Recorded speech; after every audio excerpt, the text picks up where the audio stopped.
Good morning, students. Today I have brought 6 idioms and phrases right in front of you, and you all have to solve the total idioms and phrases. Students, remember one thing, ये आपका previous paper CGL में पूछा गया है। ये जो 6 idioms और phrases है वो आपको एक करके सोल्व करना है। To form at one's mouth. Listen to me carefully. I am saying to a student, first you have to read the above lines. ऊपर वाले लाइन्स को पढ़ना है और उसी को जो मीनिंग है इस 4 दिया हुआ है और 4 में you have to search which will be the exact answer of the above. जो ऊपर में दिया हुआ है ना उसी को सैटिक इसमें चुनना है आपका कि which is the best options. Okay, you have a 4 options and in 4 options you have to select 1 out of 4 which will be correct. Okay, now look at to form at one's mouth. Please try to get to form at one's mouth. To form at one's mouth, what would be the exact meaning? You have to find out according to the options. A student, I want to tell you कि to form at one's mouth का मतलब होता है नाराज होना। To form at one's mouth का मतलब होता है फॉर्म। अगर एग्जैक्टली अगर आप फॉर्म की अर्थ जानोगे, you will try to know about the exact word of this form. तो फॉर्म का मतलब होता है झाग, यानी किसी चीज़ को बोलते बोलते जो होता है ना, जो निकलता है झाग मुंह से, तो उसका मतलब क्या होता है कि गुस्सा ज़्यादा होता है। तो इसका जो सही जवाब होगा टू ब्रश प्रॉपरली, ऐसे तो ब्रश होगा ही नहीं, और to get very angry word आ गया। That's why your answer is here. यानी to form at one's mouth का जो आंसर होगा वो होगा to get very angry. Okay, so your options will be to celebrate और सिंग फूड। किसी भी भोजन को देख कर के जो होता है मुंह में जो लालच बढ़ना है, तो ये होगा ही नहीं सर। तो याद रखें नन ऑफ द अबव नहीं, यानी आपका जो आंसर है to form at one's mouth. To form at one's mouth का मतलब होता है टू गेट एंग्री। ओके, तो to get angry, I very angry, तो कोई दिक्कत नहीं है sir, there is not any problem. तो सर आपका आंसर हो जाएगा बी, यानी to form at one's mouth to get very angry. I mean your answer will be B. To feel like a fish out of water. To feel like a fish out of water. If I just talk about this word, a fish out of water, that means restless. I mean in Hindi you just want to know, इसका अर्थ होता है बेचैन।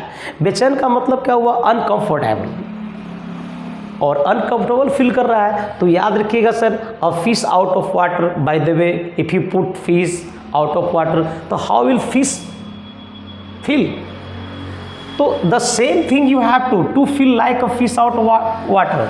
तो इसका मतलब हुआ fish out of water का मतलब भी होता है अनकंफर्टेबल। तो यहाँ पर disgust, not uncomfortable. So your answers will be B, यानी to feel like a fish out of water का जो मीनिंग है वो होगा अनकंफर्टेबल, या in other word you can say that will be also restless. Restless का मतलब भी होता है बेचैन, और बेचैन है तो ये भी अनकंफर्टेबल है, वो फील अनकंफर्टेबल कर रहा है। इसका मतलब है कि आंसर आपका भी हो जाए। डिसअपॉइंटेड का मतलब नाराज होता है, तो यहाँ से कोई अर्थ नहीं है। होमलेस का मतलब होता है without home, without house you can say, तो सर ये भी नहीं होगा। Your answers will be B. I mean to feel like a fish of water, that means uncomfortable. Okay, now let's see. At the 11th hour, याद रखिएगा तीसरा question की अगर हम बात करते हैं, we just ever try to talk about the third at the 11th hour। बहुत बार इस तरह का आपको इडियम्स फ्रेज एग्जाम्स में पूछे जाते हैं। So I am telling student कि at the 11th hour, at the 11th hour का मतलब क्या हुआ? यानी एट द 11th आवर का मतलब होता है अंतिम क्षण में, किसी चीज़ के लास्ट मोमेंट में अगर आता है। तो यहाँ पर देखिए टू लेट होता है क्या? नहीं, टू अर्ली का मतलब तो इसका ऑपोजिट हो गया, इमिडिएटली का मतलब तुरंत, इससे कोई कनेक्शन ही नहीं। सो your answers will B last moment. I mean sir इसका जो एट द 11th आवर का जो मीनिंग होता है वो होता है एट द लास्ट मोमेंट। तो your answers will be D. Okay, now look at the question number 4, to burn one's finger. अब यहाँ पर कह रहा है सर कि टू बर्न वंस फिंगर्स का मतलब क्या हुआ।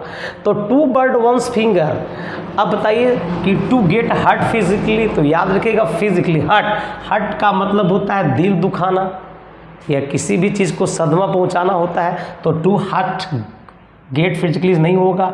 टू फाइंड ओवर काम करना, टू सफ़र नर्वस ब्रेकडाउन का कोई मतलब नहीं। यानी कि टू बर्न वंस फिंगर का मतलब हुआ टू सफ़र फाइनेंशियल, यानी कि जो आपका फाइनेंशियल है वो उसमें आपको सर होगा, यानी कि to suffer financial losses. I mean to burn one's figure, that will be the right answers, to suffer financial losses. It means your answer is B. Okay, now look at the 5th question. 5वां सवाल को देखते हैं। To add fuel to fire, to add fuel to fire, इसको क्या बोलते हैं sir?